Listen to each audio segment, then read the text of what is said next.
Hello everyone, આજે આપણે શીખીશું કાઠિયાવાડી કણીવાળા પેડા. એમાં આપણે લઈશું વાડીલાલનો માવો. પછી એને માવાને લીધા પછી છીણી દેવાનો. હવે આ બે વાડકી માવો છે, તો એકથી ઓછી વાડકી ખાંડ તમારે ગળ્યું કેવી રીતના કરવું છે એ મુજબ લેવાનું. હવે કઢાઈયું મૂક્યું, કઢાઈયામાં માવો નાખો, ધીમો ગેસ સ્ટાર્ટ કરો અને માવાને શેકવાનો. હવે ગરમ થયા પછી ખાંડ ગળપણ પ્રમાણ નાખવાની આપણે. બસ આપણે અડધી એક વાડકીમાં ઓછી લીધેલી અને એમાં પણ મેં અડધી જ નાખી છે, હજી પૂરી વાડકી નથી નાખી. માવાને શેકવા દેવાનું ધીમા તાપે.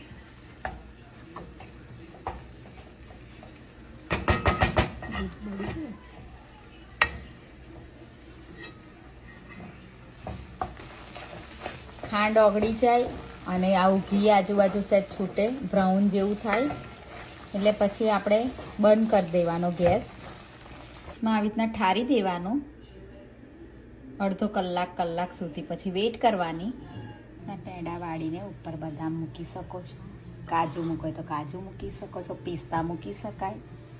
બસ આપણા પેડા તૈયાર છે. બધા ટ્રાય કરજો.